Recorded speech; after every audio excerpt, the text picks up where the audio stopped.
이 시간 하나님께서 우리에게 주신 말씀 신약성경 사도행전 8장 5절에서 13절까지의 말씀입니다.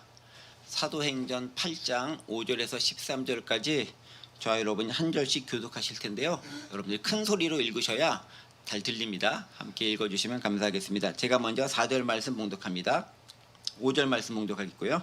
빌립이 사마리아 성에 내려가 그리스도를 백성에게 전파하니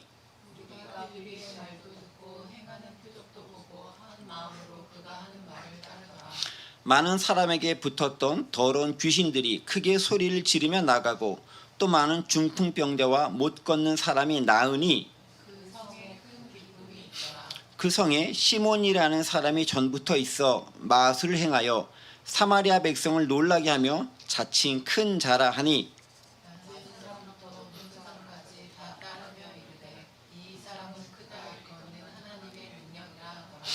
오랫동안 그 마술에 놀랐으므로 그들이 따르더니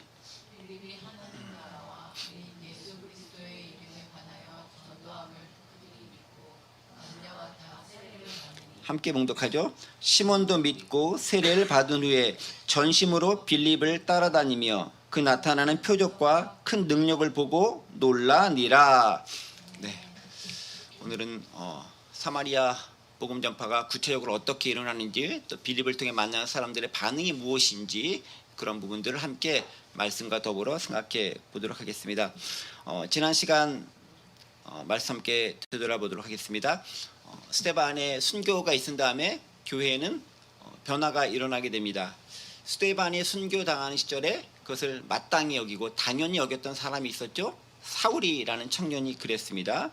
나중에 그는 어떤 사람이 되죠? 교회를 핍박하고 박해하는 자가 됩니다. 그래서 교회를 잔멸하려고 애쓰는 자가 되는 거죠. 그리고 그때와 더불어서 교회는 어떤 변화가 생기죠?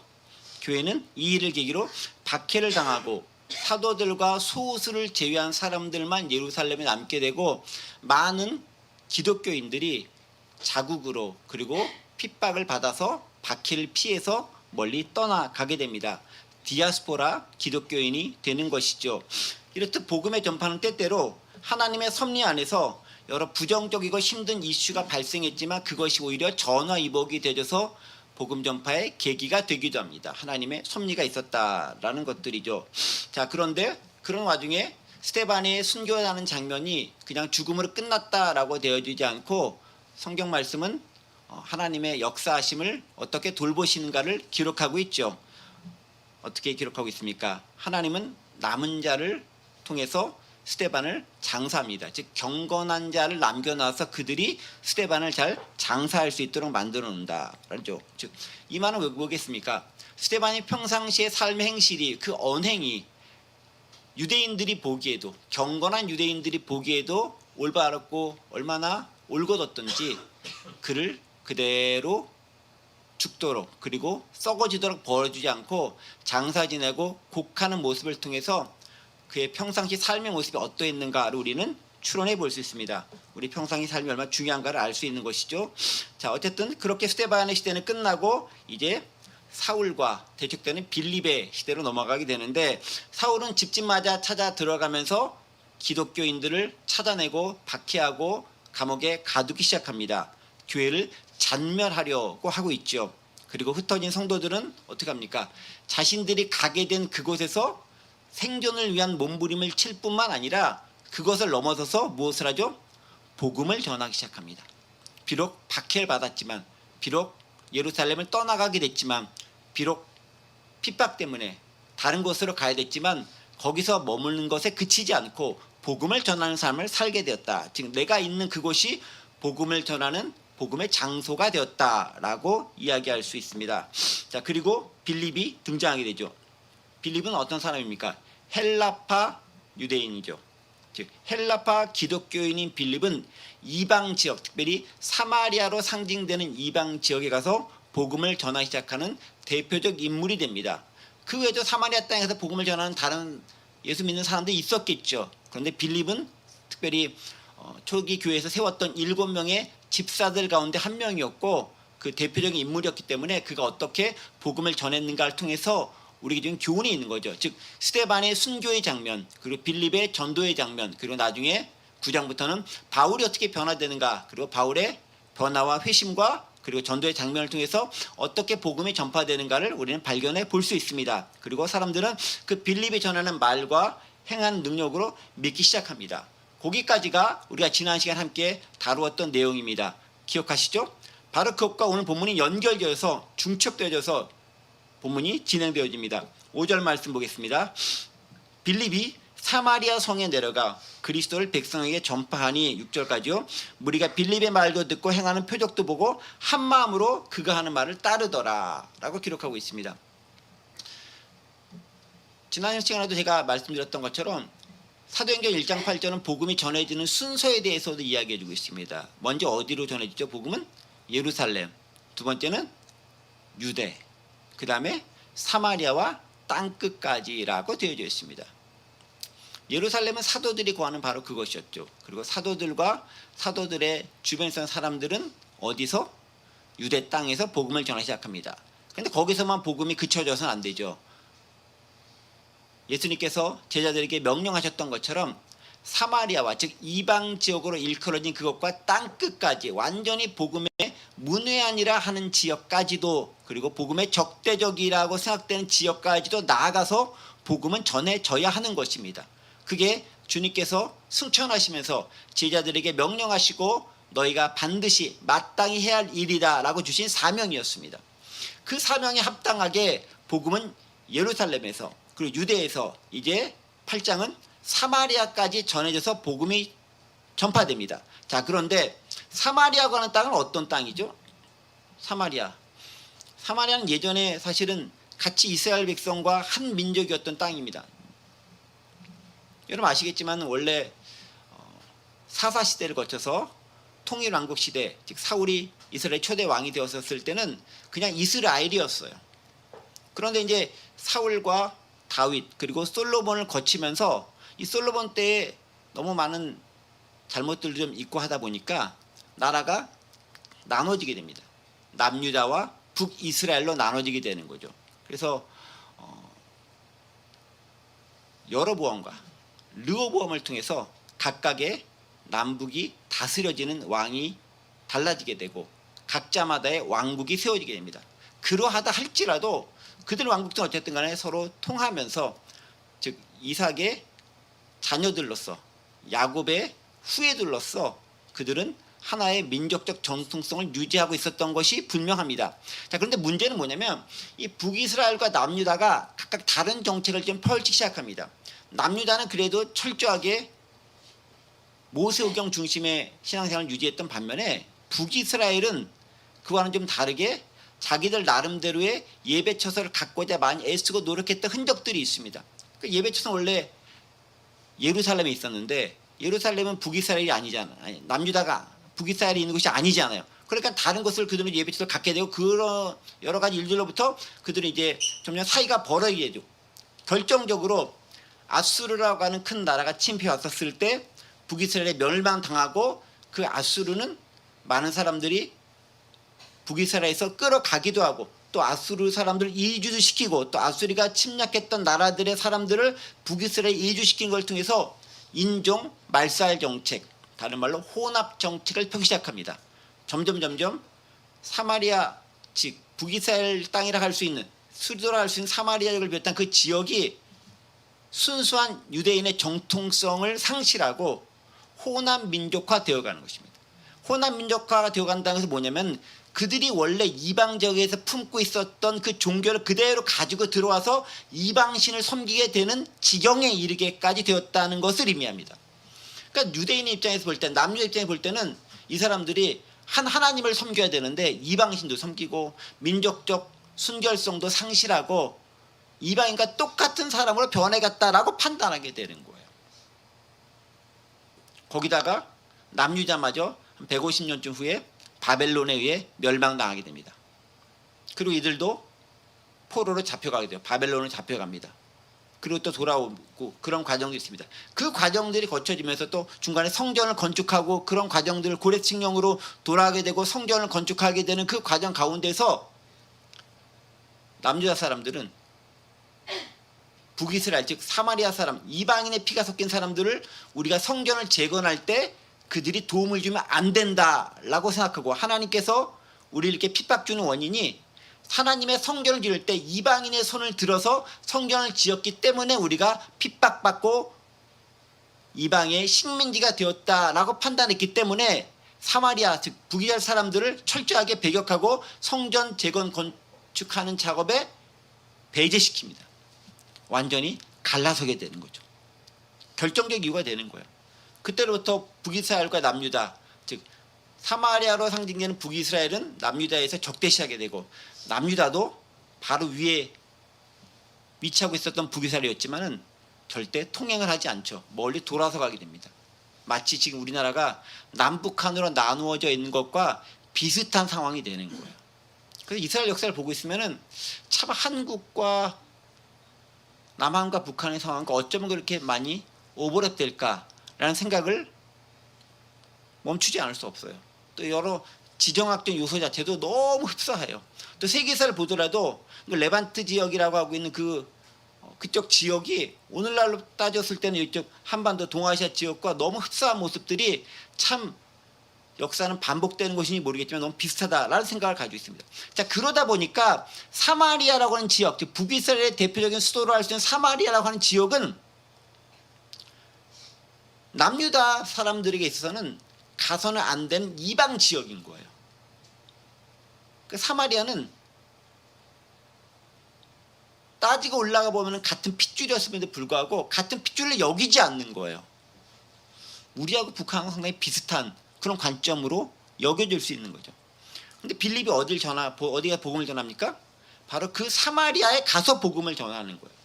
그러니까 되게 이례적이고 획기적인 일이 발생한 것입니다. 그러니까 유대인의 입장에서 봤을 때는 즉 유대교 입장에 봤을 때는 사마리아에 더 이상 복음이 전해질 필요가 없는 것이에요. 복음이란 말이 아니겠죠.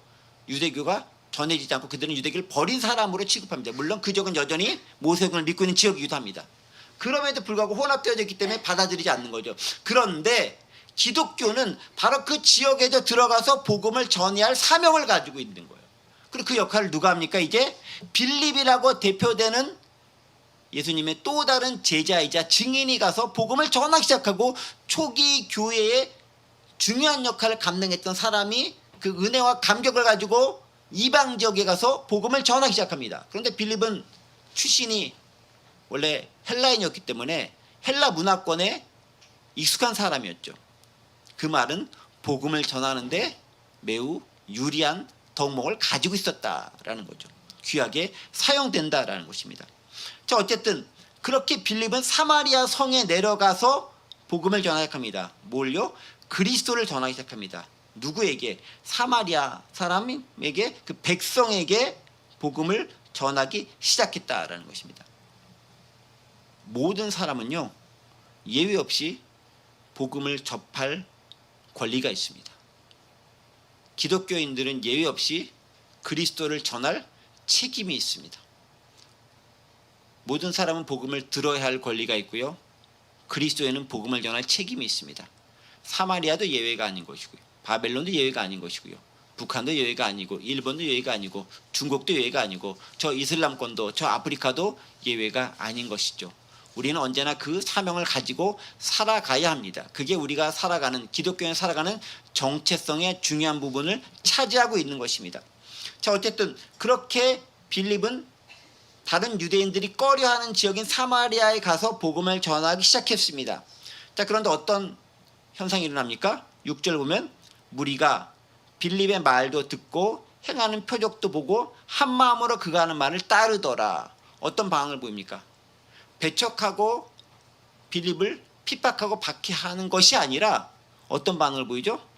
무리가 빌립의 말도 듣고 행하는 표적도 보고 한 마음으로 그가 하는 말을 따르더라 라고 하면서 빌립이 전했던 복음 전파가 생각했던 것과는 다르게 잘 전파되고 있었다라고 보고하고 있습니다. 신기한 거죠. 어찌 보면 이럴 수 있어요.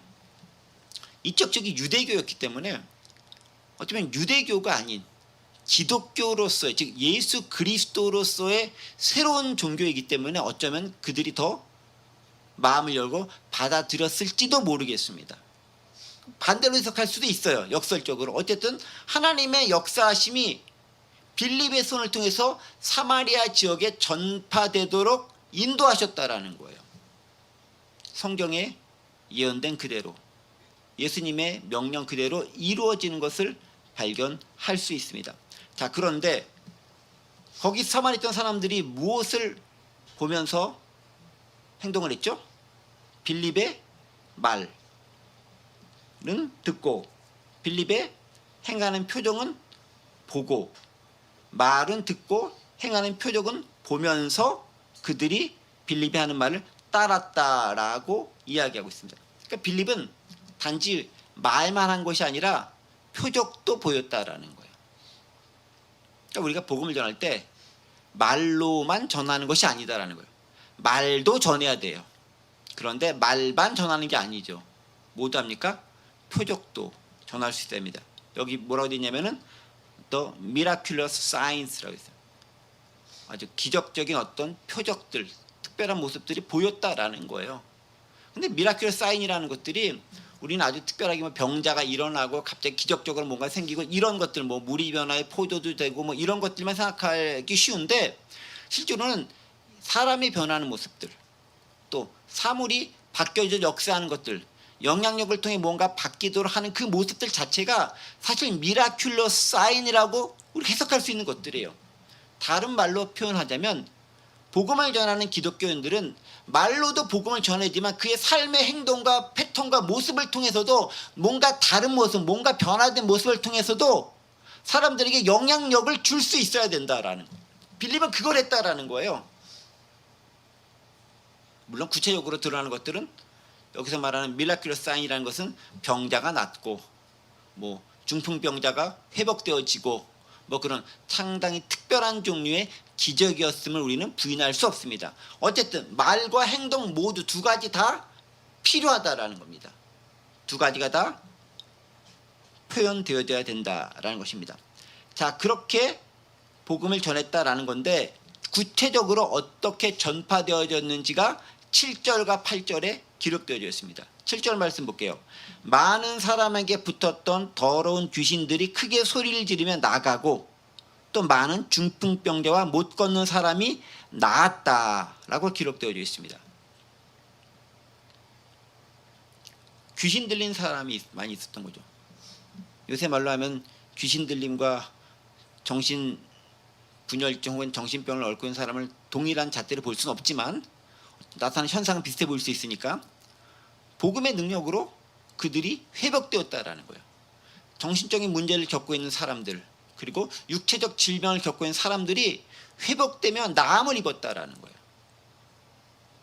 그게 이제 미라큘러스 사인 가운데 하나였다라는 것입니다. 아예 크게 표현하고 있죠. 더러운 귀신들이 크게 소리를 지르면서 나갔다. 두드러지게 보이는 모습을 묘사하고 있습니다. 또 많은 중풍병자와 못 걷는 사람이 나았다라고 되어 있습니다. 중풍병자, 장애인, 크리플스 다 둘 다 장애인들이죠. 그 사람들이 치유되는 역사가 있었다. 그러니까 복음의 역사는 어쨌든 간에 회복과 치유가 있어야 되는 거예요. 근데 그 회복과 치유는 육체 회복과 치유도 배제하지 않아요. 그리고 우리의 정신에 대한 치유도 배제하지 않습니다. 감정에 대한 치유도 포함합니다. 그리고 영적인 치유도 당연히 포함되는 겁니다. 전인적인 치유가 바탕이 된다라는 거죠. 빌립의 복음 전파로는 바로 이러한 전인적인 치유와 회복의 모습이 보였다라는 거예요. 말로도 좀 이따 보시겠지만 예수와 이름과 하나님 나라를 전파했고 보여진 행동을 통해서 이런 놀라운 기적적인 일들을 나타내 보였습니다. 그것들을 통해서 많은 사람들이 복음을 받아들이게 되었던 것들이죠. 그리고 그 결과 어떻게 됩니까? 8절이죠. 그 성에 뭐가 있습니까? 큰 기쁨이 있었다. 복음이 온전히 전해진 곳에 나타난 가장 두드러진 현상, 그것은 뭐라고요? 기쁨입니다. 기쁘십니까? 기뻐야 되는 거예요. 네. 피곤해요. 힘들어요. 삶에 척박해요. 이런 사람이 복음을 듣고서 그럼에도 저는 기뻐요. 정신이 번쩍 나요. 행복해요. 즐거워요. 라고 표현할 수 있어야 되는 거예요. 복음의 능력이 거기 있다라고 되어지는 거죠. 여러분 그렇습니다. 때로 축귀의 역사, 귀신이 쫓아나고 또 치유와 관련된 은사의 역사, 회복의 역사, 신유의 역사는 복음 전파의 강력한 증거로 제시가 됩니다. 그런데 문제는 뭐냐면 그것이 곧 구원을 이룸의 완벽한 증표는 아니다라는 거예요. 자, 복음의 전파에 따라 보여지는 여러 현상 가운데 하나가 귀신도 나가고 병도 고치고 여러 회복이 있는 게 분명합니다. 그런데 그렇게 했다고 해서 그 사람들이 다 구원받았느냐? 그건 또 별개의 문제일 수 있다는 거예요. 이 구분을 우리는 분명하고 명확하게 할 수 있어야 됩니다. 어쨌든 그럼에도 불구하고 복음이 전파되는 곳에는 능력이 뒤따르는 게 마땅하고 그 결과 해방이 나타나야 되는 거예요. 자유가 선포돼야 되는 거예요. 아까 여기처럼 귀신 들렸던 사람들이 귀신이 떠나가고 중풍병자가 일어나고 못 걷는 사람들이 걷는 것들은 자유와 해방의 모습을 드러내주는 표징인 거예요. 그러니까 복음은요 자유와 해방이에요. 그리고 자유와 해방은 어떻게? 기쁨 가운데 드러나게 되어 있어요. 내가 갇혔는데 해방이 됐어요. 내가 불구였는데 걸을 수 있게 되었어요. 내가 뭔가 얽매여 있는데 놓이게 되었어요. 당연히 기쁘고 즐겁고 기쁨의 찬가를 부를 수밖에 없습니다. 그러니까 기쁠 수밖에 없는 거예요. 그러니까 우리가 복음에 전해지는 곳에도 참된 해방과 자유가 임해야 되는 거예요. 근데 그 해방과 자유는 단지 개인만 임하는 것이 아니라 사회 전체까지도 확산될 수 있어야 되는 거예요. 개인의 구원과 사회의 구원이 함께 펼쳐져야 되는 거죠. 근데 기독교의 가장 큰 단점 중에 하나 뭐냐면 사회의 구원을 너무 등한시하고 개인만 병 나으면 되고 나만 구원받으면 되고 이런 이기적 차원의 구원에만 함몰되거나 매몰되는 경향이 많았다라는 점입니다. 우리가 회개하고 반성해야 될 점이 여기 있는 거죠. 자, 어쨌든 이런 치유와 회복의 역사, 해방과 자유의 역사가 있었던 곳에는 큰 기쁨이 있다라고 이야기하고 있죠. 북악하늘의 악도 그 악이 어떤 악자 쓰신지 아십니까? 즐거울 악자 씁니다. 희락할 때 그 악자를 씁니다. 여기는 한국말로 되어져 있나요? 한문도 있죠. 이 락자가 희락할 때 그 락자이기도 합니다. 즐거울 락자이기도 해요. 음악할 때 악자이기도 합니다. 음악과 기쁨과 희락이 있는 곳. 그러니까 북악하늘도 그 하나님의 복음으로 인해서 기쁨과 즐거움이 넘쳐나야 하는 곳이어야 하는 거예요. 근데 진짜 요새 그런지는 조금 약간 애매모호해서 제가 할 말이 없긴 한데 그런 곳이 되어야 되는 거예요. 진짜 복음이 선포되는 곳은 그런 곳이 되어야 된다는 것입니다. 기쁨은 어떤 기쁨입니까? 구원의 기쁨이 기본적이겠고요. 그 다음에 해방과 자유의 기쁨이 두 번째이겠고요. 세 번째는 화해의 기쁨이 있어야 되는 거예요. 화목하게 되는 기쁨이 있는 거죠.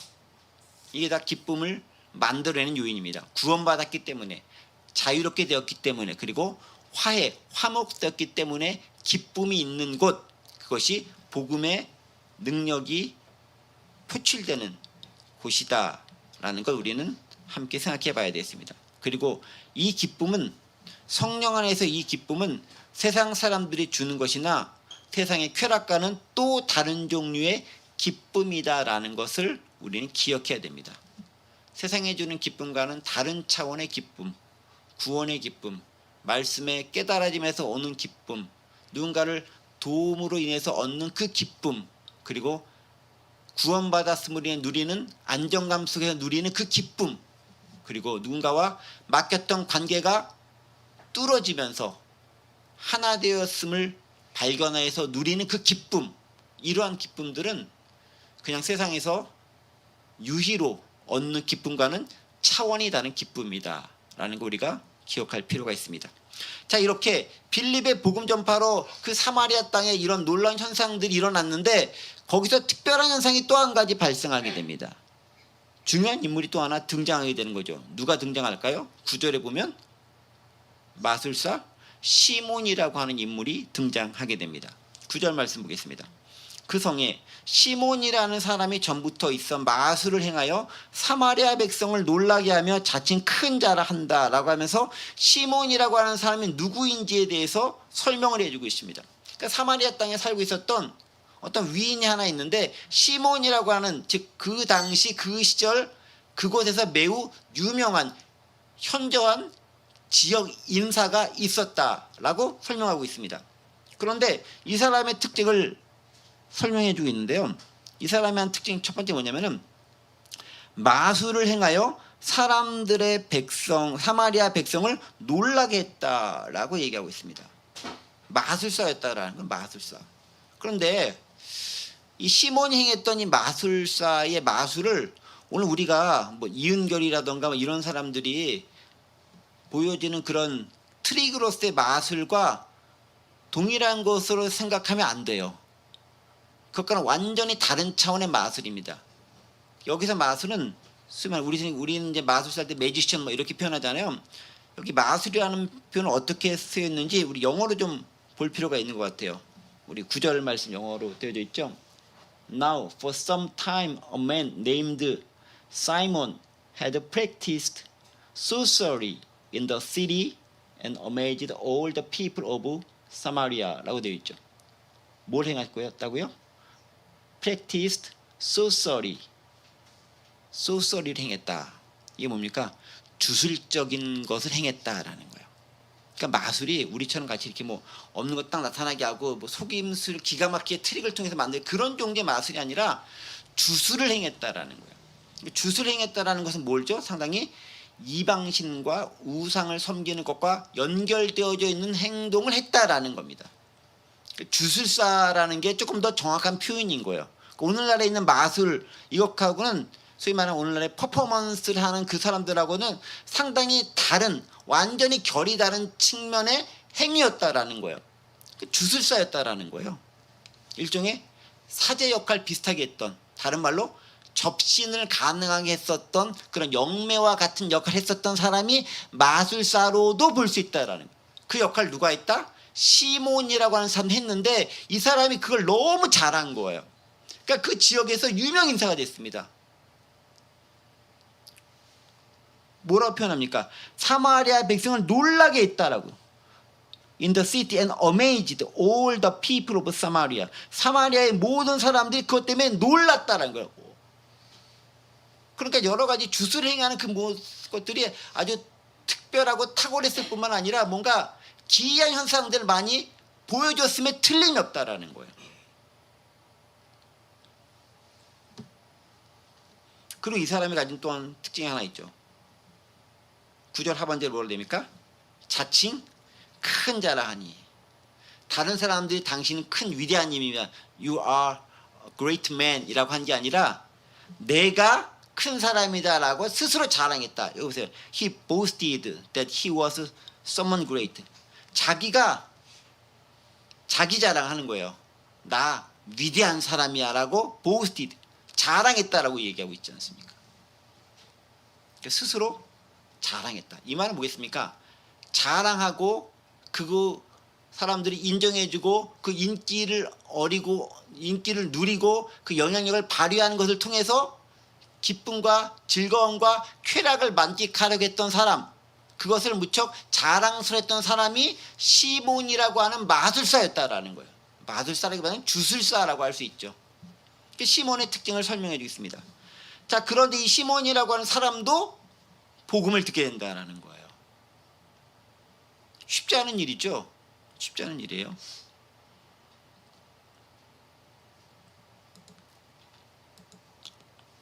자, 그런데 가만히 보세요.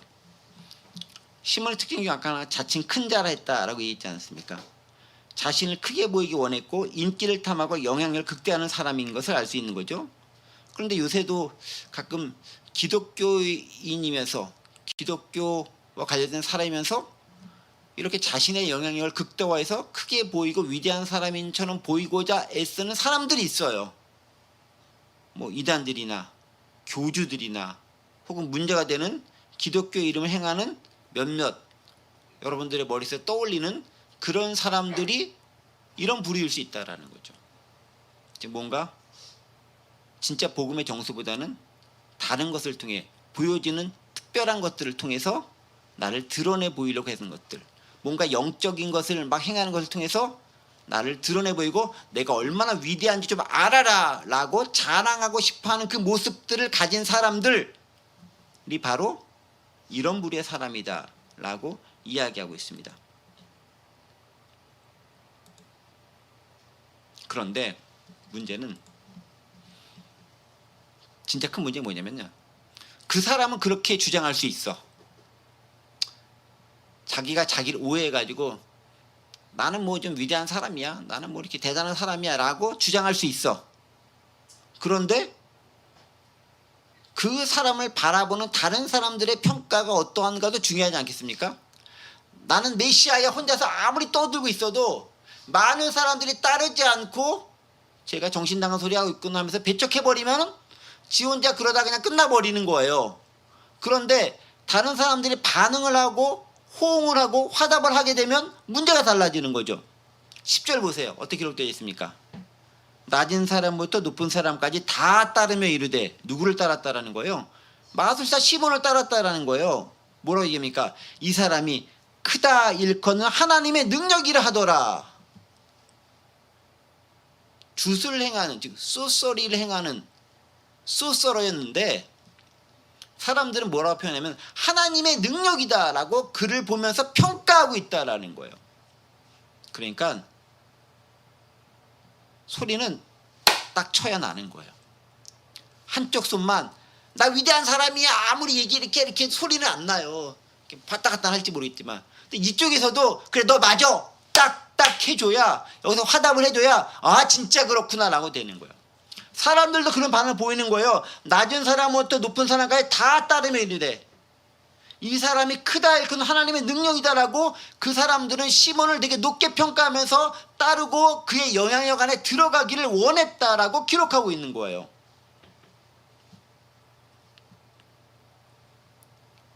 얼마나 사람들이 눈에 보여지는 현상에 미혹하기 쉬운가를 우리는 발견할 수 있는 거죠.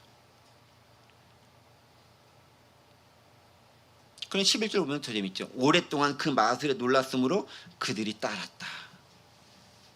오랜 기간 동안 그의 그런 마술로 행하는 특별한 주술과 관련된 행동들이 그들을 지배해 왔다라는 거예요. 그리고 이것이 시몬을 더욱더 교만하게 만들었겠고요. 그리고 그 시몬을 보면서 그 사마리아에 있는 많은 사람들은 하나님보다 다른 것들을, 즉 마술적인 것들을, 주술적인 것들을 보면서 그게 곧 하나님이다 라고 쉽게 유혹되어 넘어갔던 것이죠. 속이는 것들에 속아 넘어간 전형적인 모습을 발견하게 됐다는 것입니다. 그런데 여러분 아시겠지만 이러한 것들이 많이 보여지는 것 치고 온전하거나 정상적인 것은 별로 없어요. 여러분 한국 기독교사뿐만 아니라 전 세계 기독교사를 보더라도 치유 집회나 기적과 은사가 주로 일어나는 곳 치고 문제가 안 되는 곳이 없습니다. 그게 잘못됐다라는 것이 아니라 그것들이 본질을 왜곡하고 호도하고 본질을 가리는 경우가 많기 때문에 그래요. 빌립이 진짜 정하는 것은 예수 그리스도와 복음과 하나님의 나라였는데 사람들이 보는 것은 예수 그리스도와 복음과 하나님의 나라가 아니라 놀랍게 펼쳐지는 휘황찬란한 것들에 눈이 휘둥그레지는 거예요. 우리 다 저기 그 눈에 보이는 비주얼 시대에 살고 있잖아요. 그 모습들이 우리를 힘들게 할 수 있다. 우리를 유혹하여 넘어가게 할 수 있다라는 거예요. 그래서 너무 기적적인 거 많이 일어나고 병고침 많이 일어나고 뭔가 좀 이상한 일들 많이 일어나고 뭔가 신령의 은사가 많아라는 것을 너무 쫓아다니는 것 그리 바람직하지 않아요. 복음의 능력이 있는 곳에 그런 것들이 나타나는 것은 자연스러운 현상 가운데 하나입니다. 그런데 그것에 포커스를 맞추는 순간 복음의 참된 의미와 복음의 참된 핵심은 사라져버리거나 희미해져리거나 왜곡될 가능성이 많습니다.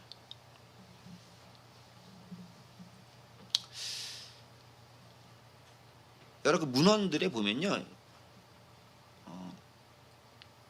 특히 순교자 저스틴이라고 하는 초대교회 변증가들은 이 마술사 시몬이라고 하는 사람이 어떤 사람으로 평가하냐면은 기독교의 복음 전파를 교묘하게 방해한 아주 못된 사람으로 평가하고 있습니다. 특히 이제 그 당시에 유명했었던 사람의 이름이 있는데 시몬 마구스라고 하는 사람이 있습니다. 초대교회 문헌에서 특별한 행동을 보인 사람으로 등장한 이름이 시몬 마구스라고 하는 사람인데요. 이 순교자 저스틴이라는 분은 초대교회 시절 복음 전파와 사도의 활동을 아주 교묘하게 혼합시키고 왜곡시켜 보임을 통해서 사람들은 미혹해 한 대표적인 인물로 이 시몬 마구스라는 사람을 지목하고 있는데, 바로 이 시몬 마구스가 오늘 본문에 나오는 시몬과 동일인이 아닐까라고 추론하고 있습니다. 그러니까 성경이 딱 그놈이 그놈이야 라고 말하고 있지는 않기 때문에 명확하게 단정 지을 수는 없지만 그렇게 보일 가능성이 많다라는 거죠. 근데 그만큼 우리를 미혹하는 그런 세력들이 있을 수 있다라는 거예요. 자, 그러면 핵심은 뭡니까? 보여지는 그런 기적적인 것이 핵심일까요? 그게 아니다라는 거예요. 빌립은 원래 뭘 전하기 원했을까요? 빌립이 전하기 원했던 것은 뭐였을까요? 12절입니다. 12절 말씀 보겠습니다. 빌립이 같이 한번 읽어보겠습니다. 시작. 빌립이 하나님 나라와 민 예수 그리스도의 이름을 관하여 전도함을 그들이 믿고 남녀가 다 세례를 받으니. 그 빌립이 원래 전했던 건 뭐라고요? 하나님 나라, 예수 그리스도의 이름에 대해서만 빌립은 전하고자 했던 거예요. 그리고 이것을 제대로 전하자 여러 가지 기적적인 일들, 미라클러스 사인이 나타났던, 현상으로 나타났던 거예요. 그런데 핵심과 본질적인 예수의 이름과 하나님 나라를 집중하지 못하고 눈에 보이는 현상에만 따라가다 보니까 마술사 시몬 같은 사람이 활기를 치게 되고 그 사람에게 주의를 집중하게 되는 결과를 초래하게 됐다라는 거예요.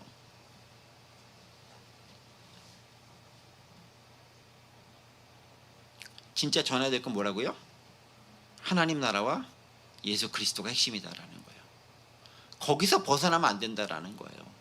이걸 전했더니 여러 다양한 현상들이 나타날 수는 있는 거예요. 병고침도 있을 수 있고 귀신이 쫓아낼 수도 있고 갑자기 무식했던 사람이 깨어짐을 통해서 각성할 수도 있고 여러 가지 현상이 나타날 수 있습니다.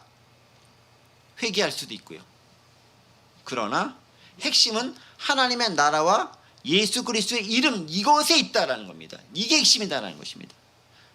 그러니까 빌립은 그걸 전한 거예요. 그리고 많은 사람들이 그것을 듣고 회개해서 세례를 받았다라고 기록하고 있습니다. They were baptized, both men and women. 남녀 모두 그들이 세례를 받았다라고 기록하고 있습니다. 자, 그런데 13절에 재밌는 표현이 나오죠. 13절 말씀 보세요. 시몬도 믿고 세례를 받은 후에 전심으로 빌립을 따라다니며 그 나타난 표적과 큰 능력을 보고 놀라니라. 시몬도 뭐 했다고요? 시몬도 믿었다. 그다음 뭐 했다? 세례도 받았다. 뭐야 이거, 시몬 개종한 거잖아요. 그쵸? 막 5년의 시간 동안에 주술을 통해 가지고 사람들을 미혹하고 사람들로부터 큰 자라 높임을 받고 대단한 사람 여김을 받았던 그 시몬이 빌립이 전한 복음을 듣고서 믿고 세례를 받았다라고 기록하고 있어요. 여러분, 이 시몬의 이런 행동에서 어떻게 생각하십니까? 여러분들의 의견을 말씀해 주세요. 너무 오래 기다리면은 예배가 길어진다고 뭐라 그러기 때문에 짧게 이 시몬의 행동 어떻게 평가하시겠습니까? 조용하네. 뭔가 말을 하려고 하는 것 같기도 하고 안 하려고 하는 것 같기도 하고. 시몬 어떻게 평가하시겠습니까? 역시 하나님의 능력은 놀라워 이거죠? 아니에요?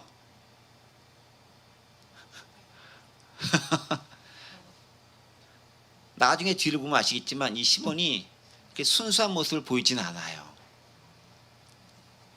뒤를 보면 알겠지만. 자, 그 힌트를 우리는 발견할 수 있습니다. 어디죠? 13절 하반절 뭐라고 되어 있습니까? 그 나타나는 표적과 큰 능력을 보고 놀라니라. 그러니까 시몬이 믿고 세례를 받은 이유가 있어. 뭐 때문에요?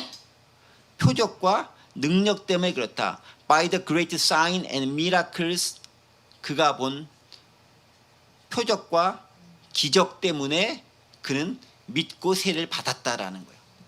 그러니까 시몬이 본 건 뭐냐면 빌립이 열심히 전했던 하나님의 나라와 예수 그리스도의 이름 때문이 아니라 그것을 전한 것으로 인해 드러났던 현상들, 병자가 일어나고 귀신이 쫓아내는 현상들을 보면서 이거 대단한데? 내가 행했던 마술이나 주술보다 더 놀라운 것 같은데? 라고 하면서 이거 내가 좀 스승으로 좀 섬겨야 되겠는데? 라는 생각을 가지고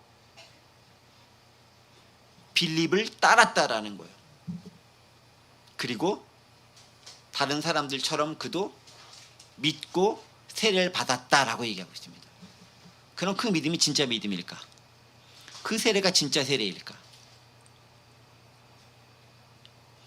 여러분, 그래서요, 내가 믿는다고 해서 그 사람이 완벽하게 구원을 받았다라고 우리가 어떻게 확신할 수 있을까요? 그 믿음은요, 구원을 이루는 순간까지 계속 지속되어야 하는 거예요. 한번 믿고 땡 그거 아니라는 거죠. 이례적으로 내가 믿기로 결심했다라는 것들이 너의 믿음을 완벽하게 보증해 주는 것인가? 이에 대해서 우리 생각해 볼 필요가 있는 거예요. 믿음은 완성해 가는 거예요. 언제까지? 주님 다시 오실 때까지, 나를 부르실 때까지 해야 하는 거죠. 구원은 마지막 순간에 이루어지는 거예요. 다만 구원을 위한 차표를 얻었다 정도가 어떻게 보면 정확한 개념인 것이죠. 마찬가지입니다. 내가 세례받았다? 세례받으면 뭐래? 그냥 물세례 받는 거 받으면 뭐해? 마음으로 진짜 믿질 않는데, 마음으로 변화되지가 않는데 아무 의미가 없는 거죠. 그럼에도 의미는 있죠. 다른 사람이 공적으로 보여준다는 측면에서 중요한 거예요. 그럼에도 불구하고 내가 진짜로 변화되지 않다면 눈에 보이는 세례라는 의식을 했다고 해서, 내가 믿는다고 고백한다고 해서, 내가 교회를 다닌다고 해서 구원받았다고 확신할 수 있느냐? 땡. 아니다.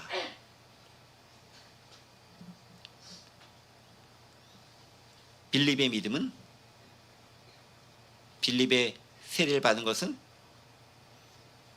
표적과 능력을 본, 즉 복음의 전파로 나타난 현상들에 현혹되어져서 나도 어떻게 하면 조금 더 큰 그런 능력을 가질 수 있을 것인가에 대한 욕심의 기반이 된 믿음의 고백, 정확히 말하면 가짜 고백인 거죠. 그리고 세례라는 행위였다라는 거예요. 나중에 보시면 알겠지만, 뒤에 가면 알겠지만은 이 시몬은 나중에 빌립이나 베드로한테 요청해요. 내가 얼마나 좀 돈을 주면은 이렇게 세례 베풀 수 있고 능력 나타날 수 있는 거 내가 돈 주고 살 수 있습니까? 라고 요청을 합니다. 그러니까 이게 진짜가 아니었다라는 거죠. 근데요, 믿음이 곧 구원이 아님을 밝히는 여러 성경 구절들이 또 있어요. 실제로도. 요한복음 2장 23절 25절 말씀 보겠습니다. 6월절에 예수께서 예루살렘에 계시니 많은 사람이 그 행하신 표적을 보고 그의 이름을 믿었으나 예수는 그의 몸을 그들에게 의탁하지 아니하였으니 이는 친히 모든 사람을 아시며 또 사람에 대한 누구의 증언도 받을 필요가 없었으니 이는 그가 친히 사람의 속에 있는 것을 아셨음이니라. 예수님께서 복음을 전하고 놀라운 일을 했을 때에도 많은 사람들이 그 행하는 표적을 보고 이름을 믿긴 했어요. 역시 여기도 뭘 봤다고요? 표적을 보고 믿었다라는 거예요. 말씀으로 내면이 변화된 게 아니라 표적을 보고 믿었다는 거예요. 그러니까 예수가 딱 들어보니까 제가 겉으로 드러나는 것만 보고 진짜 나를 믿는 게 아니구나라는 걸 꿰뚫어 보신 거예요. 그리고 그래서 그들에게 의탁하지 않았다라고 얘기하고 있잖아요. 그러니까 보여진 현상을 보고 믿는 건 진짜 믿음이 아닐 수 있다라는 거예요. 또 한 가지, 야고보서 2장 19절 뭐라고 기록되어 있습니까? 네가 하나님은 한 분이신 줄 믿느냐? 믿습니다 라고 했더니 귀신들도 믿고 떠느니라. 하나님이 한 분 있는 걸 믿는 건 귀신도 믿는다라고 얘기하고 있어요.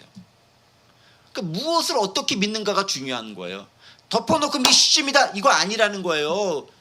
예전에 제가 어렸을 때, 제가 교회 다닐 때는 믿습니다 아멘 하면 다 되는 줄 알았어요. 근데 그 믿습니다가 어떤 믿습니다냐, 덮어놓고 믿습니다가 아니라는 거예요. 뭘 믿는지 알고 믿어야지. 네가 죽을 줄 믿습니다, 믿습니다. 그 뭐 하는 거예요 그게? 나 죽는다는 거예요 뭐예요? 제대로 알고 믿어야 된다는 거예요. 뭘 믿어야 된다는 겁니까? 필립이 전파했잖아요. 하나님의 나라와 예수의 이름을, 그것을 믿어야 된다는 겁니다. 말씀을 정리합니다. 교회는 핍박받을 수 있어요. 하지만 이게 오히려 복음 전파의 기회가 됩니다. 빌립을 비롯한 많은 복음의 증인들이 사마리아 땅에 가서 흩어져서, 박해받아 흩어져서 복음을 전하는 걸로 증거될 수 있습니다. 그 복음 전파의 결과는 어떻습니까? 기쁨이 가득하다고 합니다. 구원의 기쁨, 해방의 기쁨, 자유의 기쁨, 그리고 화해의 기쁨이 가득해 됩니다. 그것은 영적인 기쁨이고 세상에 줄 수 있는 것과는 다른 기쁨입니다. 더불어 믿는다라는 것은 불경스러울지 모르겠지만 구원을 보장하지 않을 수도 있습니다. 맥락 가운데 보셔야 됩니다. 믿음은 구원이지만 그 믿음을 끝까지 지켜나가는 게 오늘 우리 시대 성화의 삶을 사는 우리에게 필요한 덕목인 것입니다. 죽는 순간까지 그 믿음은 이루어 나가는 것입니다. 그리고 진짜 복음의 진리, 예수님의 주의를 기울이지 않으면 헛된 보이는 현상에 치우칠 수 있습니다. 그러면 유혹에 빠져 넘어가고 참다운 것을 잃어버릴 수 있는 것이죠. 바라고 원하기는 시몬처럼 헛된 것을 바라보며 나를 드러내기 위한 거짓 믿음이 아니라 진짜 복음을 듣고 믿고 고백함으로 변화되어 나아갈 수 있는 저와 여러분들 되시기를 간절히 원합니다. 기도합니다. 은혜와 사랑의 하나님 아버지 감사합니다. 오늘 빌립의 사마리아 복음 전파의 과정에 나타난 현상들, 그리고 여러 작용들, 그리고 그 가운데 있었던 시몬과 관계된 행위들을 살펴보았습니다. 오늘 우리 시대에 우리는 어떤 모습을 견지하고 있는지요? 혹시 시몬과 같이 드러나 보이는 것에 현혹되어져 있는 것은 아닌지요? 본질을 놓치고 곁가지만이 우리의 신앙을 좌지우지하고 있는 것은 아닌지요?